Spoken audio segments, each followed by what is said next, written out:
Hello everyone, my name is Gurjant Singh and today I'm sharing little knowledge about Constitution. अब देखिए Constitution की जरूरत क्यों है? अब कोई भी कम्युनिटी या सोसाइटी के अंदर अगर वो डिसाइड करती है अपने आप को ऑर्गेनाइज करने के लिए पॉलिटिकली, तो उसके पास सामने नंबर ऑफ क्वेश्चंस अराइजेज होते हैं कि भी कौन से टाइप की गवर्नमेंट हमें यूज करनी चाहिए, क्या ये एक फ्री और लिमिटेड सोसाइटी होगी, कैसे प्रिंसिपल ऑर्गन्स होंगे या इंस्टीट्यूशंस होंगे और कैसे ये ऑर्गन्स को हम कॉन्स्टिट्यूट करेंगे, कैसे फंक्शंस और पावर्स होंगे ऑर्गन्स के पास जो हम कॉन्स्टिट्यूट करेंगे, क्या जो ये सोसाइटी है अपने मेंबर्स को या उनके फंडामेंटल और बेसिक राइट्स को सिक्योर कर सकती है इस कॉन्स्टिट्यूशन के थ्रू जो भी हम डॉक्यूमेंट लेके आएंगे, वो कैसे राइट्स को शेप करेंगे, कौन से हमारे राइट्स है फंडामेंटल राइट्स उनको हम कैसे शेप करेंगे, वो उस कॉन्स्टिट्यूशन की उस डॉक्यूमेंट की क्या स्टेबिलिटी होगी प्रोवाइड इट्स लॉ, ठीक है। और बहुत सारे क्वेश्चन होते हैं। तो जो कॉन्स्टिट्यूशन है ये कंटेन करता है answer to all question which it has for itself, okay. अगर हम कॉन्स्टिट्यूशन को पढ़ते हैं तो हमको सारे के सारे जवाब कॉन्स्टिट्यूशन में ही मिल जाते हैं। अब अगर हम कॉन्स्टिट्यूशन की बात करते हैं कि कॉन्स्टिट्यूशन में है, तो देखिए कॉन्स्टिट्यूशन जो है ये एक स्पेशल डॉक्यूमेंट है जो कि हमने ऊपर जितने भी ऑर्गन्स की बारे में बात करी है उसको बनाने के लिए उनकी पावर्स, उनके राइट्स, हमारे राइट्स, लोगों के राइट्स या जो जानवर हैं उनके राइट्स, एनवायरनमेंट को चेक करने के लिए, मतलब जो भी हम ऑर्गन्स बनाएंगे उनके पास क्या पावर्स होंगी, हमारी पावर्स जो है, हमारे जो राइट्स हैं कहीं वो इन्फ्लुएंस तो नहीं करेगा कोई। तो ये देखिए ये एक बेसिक फंडामेंटल डॉक्यूमेंट है सोसाइटी का, और ये कंट्री जो कंटेन करती है basic fundamental first law of the country होता है। हमेशा मान लो किसी भी देश के बारे में अगर हमने जानना है तो सबसे पहले हम उसके कॉन्स्टिट्यूशन के प्रिएम्बल जो होता है ना, उसके प्रिएम्बल से हम उस कॉन्स्टिट्यूशन के ऑब्जेक्ट का पता लगा सकते हैं कि ये कॉन्स्टिट्यूशन के क्या बेसिस है, किस आधार पे इस कॉन्स्टिट्यूशन को बनाया गया है। अब देखो ऑर्गन्स ऑफ गवर्नमेंट भी आ जाते हैं, पर इससे पहले हम ये बात करेंगे कि जो भी लॉज है ना कंट्री के, जो भी लॉज बनाए जाते हैं वो इस डॉक्यूमेंट के अंदर बनाए जाते हैं देखकर कि भी कहीं किसी की पावर्स या किसी ऑर्गन्स के साथ जो गवर्नमेंट द्वारा या इंस्टीट्यूशन बनाए गए हैं उनके साथ कहीं क्लैश तो नहीं कर रहा है, कहीं उनके राइट्स में इन्फ्लुएंस तो नहीं कर रहा है, कहीं लोगों के राइट्स में इन्फ्लुएंस तो नहीं कर रहा है, कहीं किसी पर्टिकुलर कम्युनिटी के लिए तो लॉ नहीं बना रखा है। तो ये चीजें देखी जाती है कॉन्स्टिट्यूशन। कॉन्स्टिट्यूशन बहुत ही वाइड एक ग्रंथ कह सकते हैं, जैसे एक लिविंग डॉक्यूमेंट कह सकते हैं जिसको जुडिशरी एक्चुअली इंटरप्रेट करती है when we don't able to understand the things. So हम ऑर्गन्स ऑफ गवर्नमेंट भी आ जाते हैं। अब किस तरह की ऑर्गन्स ऑफ गवर्नमेंट, यहाँ पर देखिए हमारे यहाँ पर तो लेजिस्लेचर है, एग्जीक्यूटिव है, जुडिशरी। लेजिस्लेचर क्या किस काम आती है? ये लॉज को बनाती है, अमेंड करती है और उन्हें रिपील करती है। एग्जीक्यूटिव का काम क्या है? ये इम्प्लीमेंट करती है, एग्जीक्यूट करती है और निश्चित करती है।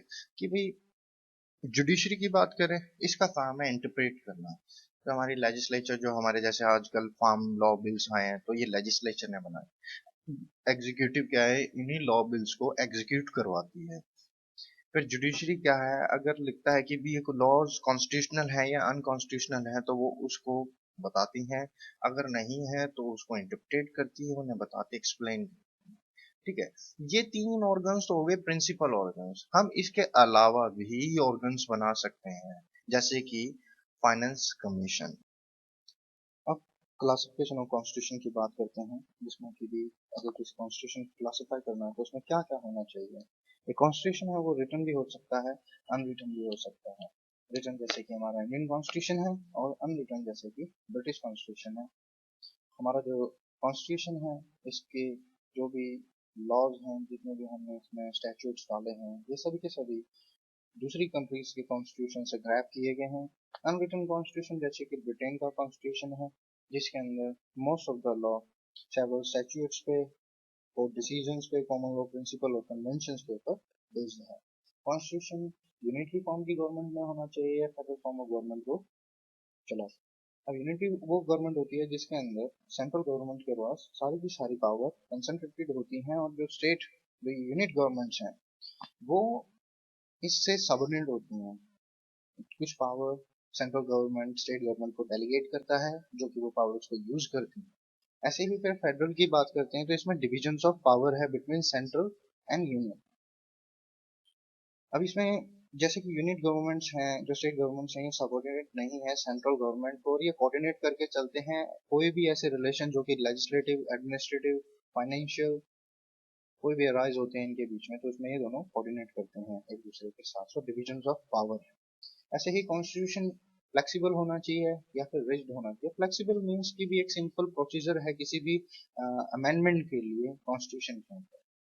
और रिज्ड कॉन्स्टिट्यूशन की हम बात करें तो वो कह देते हैं कि भी एक उसमें special and complex and more technical procedure आ जाता है उसके अमेंडमेंट के लिए, जो कि हार्ड है उसको अमेंड करना। इसमें स्पेशल मेजोरिटी चाहिए होती है, हाउस ऑफ द पीपल और लेजिस्लेचर्स जो है हमारे, उनकी स्पेशल मेजोरिटीज चाहिए होती है कोई भी बिल पास करने के लिए। और वो बिल फिर बाद में प्रेसिडेंट के सामने रखा जाता है उसकी एसेंट। जब तक वो साइन नहीं करेगा, जब तक वो उसके ऊपर अपनी एसेंट नहीं दे देता है, तब तक वो लॉ लॉ नहीं बनेगा। जैसे कि हमारे फार्म लॉज की बात करते हैं तो वो भी ऐसे ही पास हो। पर उसमें जो प्रोसीजर था, जो कि मेजोरिटी थी, मेजोरिटी नहीं थी, साइलेंट वोटिंग हुई थी and they didn't consider the things.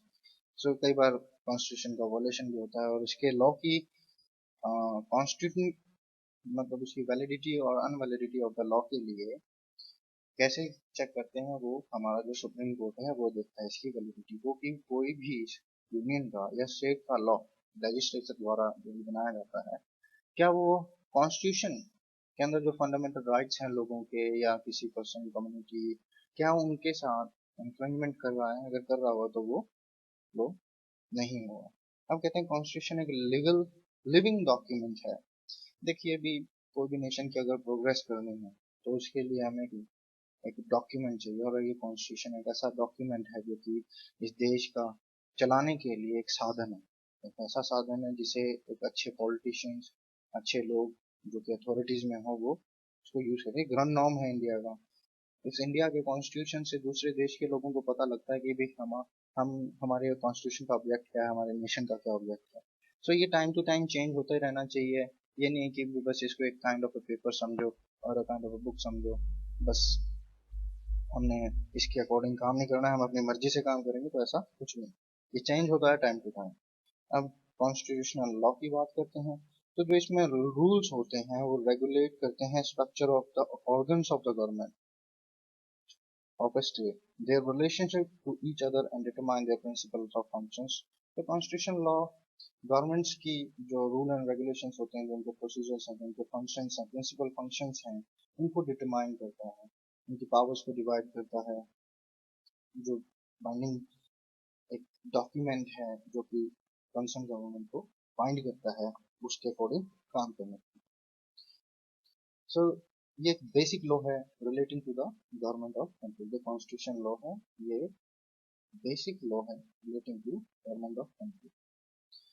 Constitution law and other laws. Constitution law और अदर लॉज की अगर हम बात करें तो ये वैलिड इन इटसेल्फ है। Validity can not be challenge. जो कॉन्स्टिट्यूशन की जो वैलिडिटी है हम इसको चैलेंज नहीं कर सकते किसी कोर्ट के अंदर, because constitution is the creator of this courts. Constitution is everything, you know, it is a grand norm.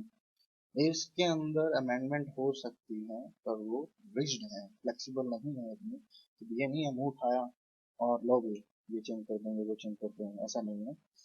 अब कोई भी कॉन्स्टिट्यूशन है या कोई भी देश है, उसके अंदर किस तरह की गवर्नमेंट होनी चाहिए।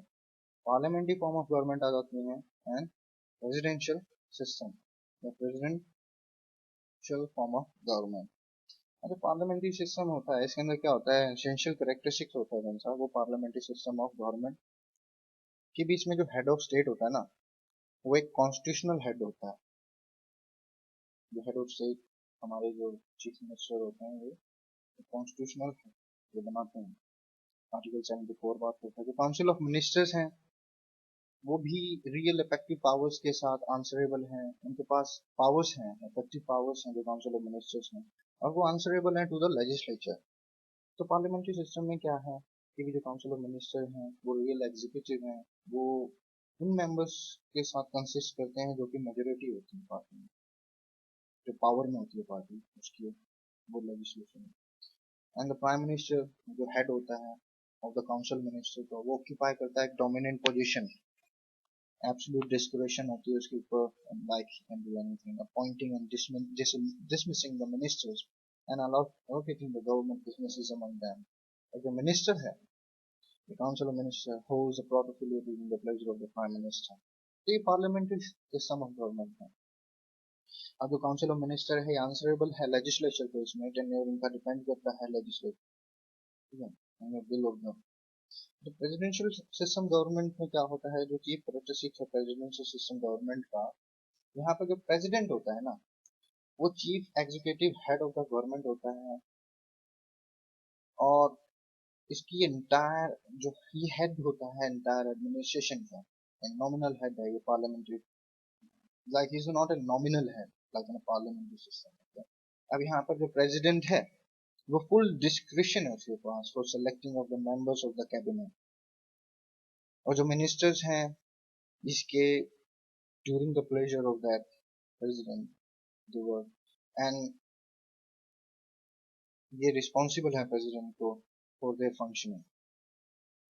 Okay, they are not collectively or individually responsible for to the legislature. They are just responsible to the president. And under the presidential system, the president cannot be removed by vote of non-confidence in parliament. इसको remove भी नहीं किया जा सकता. And in this system, जो legislature है ये dictate नहीं कर सकती प्रेसिडेंट को कि तू ये लो लो. So he is the head. He can do anything by the advice of his cabinet. The president under such system is not responsible as for initiation of legislation concerned. It is the president who frames the policy and proposal of the legislation. So he is not responsible for the initiation of the legislation concerned. He is the one who frames the policies and proposals. So now what are the merits of parallel presidential system? That ये president को allow करते हैं as an outstanding person, integrity and minister. Ministers are not elected and they are not motivated to adopt the cheap populist measures. Okay, the ministers devote their time for the development instead of wasting their time in potential and endless politicking. like इधर उधर रैलियां करना बेफालतू की, मतलब उनको कोई मतलब नहीं है, जरूर से वो काम करना है दिल्ली लगते हैं. तो this is the marriage of the presidential system. यहाँ पर एक ही हेड होगा, कोई मिनिस्टर वगैरह नहीं, अपने कैबिनेट चुनेगा, लॉ बनाएंगे. यहाँ पर कोई ये नहीं है कि मेजोरिटी में है बंदा तो वो बस वही लॉ बनाएंगे. अब जो इंडियन पार्लियामेंट्री सिस्टम है, well, many people are debating that presidential system, that we shall switch to presidential system. But you know, if someone want to work out, they can work out in parliamentary system too. Like they can find out the loopholes in the constitution or like in the constitution of the system and fill the gaps, fill the holes, and from that you can work on parliamentary system too. But if you don't want to follow the rules and regulations which are prescribed in the constitution, then that is a scrap of paper. Unless the people, those who are appointed or those who are elected, who operate the government machinery, are competent, sincere, honest and well-meaning. मतलब कुछ भी लेके आ रहे हैं, कोई well meaning कुछ नहीं है, ऑनेस्ट नहीं है, सिंसियर नहीं है, करप्टेड लोग हो, तो लोग सोचते हैं कि भी हमें we should like the justice of India they have and many legislatures and many people also say that we shall switch to presidential system because then the president will be the head of the country. Now, instead of adopting a new system, we shall find and plug its loopholes, if any, root out corruption and prevent the degradation of the political life. But you can see in India there are many politicians, those who are corrupted, those who are having criminal offences on them, and everything is according to them. The police works according to them. The ASI, SI, DSP, all the police system work according to them. Okay. So you cannot do anything till the time you don't want to change yourself. Now, nature of the Constitution of India, like it is a loose federal structure. There is always debate going on, like what kind of a constitution we having. Is it a federal? Is it a quasi-federal? Is it a, what kind of a constitution we have? Okay. So India is a federal constitution, and but from the starting, how it started, it was started by, look, federalism in India is not new to them. You know, the political and administrative integration that was achieved by Mughal during that time. The political and administrative integration थी वो Mughal period के अंदर हो गई थी शुरू, and that was completed by British rulers. But the centralization was against the genius of the race, because the race, the people, they were in majority, they were not in favor of that thing. The constitutional development of direction and federation made significant advance. In 1990, the Act of 1990, they brought diarchy, the due form of a government where British government will have reserved topics to talk, to make laws, and in this also they have increased the membership of the Indian peoples for making laws and working with them. Now the Government of India Act that came up, and there was an also for a federation, but will come of government, division of power. Now there were many peoples, those who criticized federation, that the federal constitution, because they said that it's only the power of Union Parliament to alter the names, areas, boundaries of the existing state. So those who are in majority, they can change the name by themselves, whatever the city, whatever the state they want to. Like the Yogi Sarkar is doing. They are changing the name of cities, but we cannot change the history, bro. Provision of single citizenship, and like, there is a provision of single citizenship. Like, you know, when the states are open for everyone, then any person can go there and work. But if you have passports for every state, then no one will, like, people will not migrate here just because there is a work.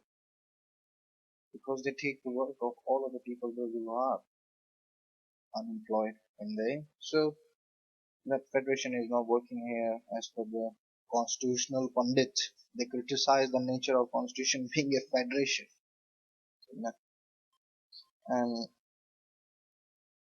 the position of government as an agent of the central government is not good also, because he's just an agent. He will inform the president, and after that president will tell him what to do. He have to take assent from president. If he have to pardon the power of a criminal, he, like for a criminal, like if there is a capital punishment, he have to actually go mention the thing to the president, and he will give assent of that. This is the decision, and he's not having that much discretion or power. So he's just an agent of the central government. Now, discretion vested with the government under Article 163 and Article 200. Yeah. Now, the power of Parliament to make laws on subject mentioned in 249, 250, 253. These are the so, Constitution and Constitutionalism. Professor Yashpal State of Chhattisgarh कहते हैं कि we have a very loose federal structure and it is safe to be an indestructible union of destructive unit. तो ये एक ऐसा federal structure है जिसके अंदर उन्होंने कहा कि ये एक यूनिक फेडरल करेक्टर है और ये said to be the indestructible union of destructive units. Constitution and Constitutionalism. The Constitution would be said to be constitutionalism if it incorporates following concepts. Like it is controlled by limited government, there is a rule of law, like everyone is equal in front of law. fundamental liberties, people having their azadi, what to do, anything they want to do, fundamental liberties, dignity of individual, like everyone having a dignity, they are living in dignity, full life, everyone having food, everyone having total respect, everyone is working, having electricity, water properly for living, having a shelter, prohibition of unlawful excessive taxation, like imposing too much tax, like the person is earning 10,000 or 20,000 and he's giving tax around like more than he's earning. Unlawful detention, so no one shall be arrested illegally. Independence of judiciary, like judiciary must be independent so that can give uh, total justice to the people. Like there must not be the pressure of political parties on the judiciary to give decisions whatever they want. Adult suffrage, that is like voting, major, you are voting, you can vote, and rigidity. Constitution must be rigid. It must not be that flexible that any political party can legislation and they amend the laws,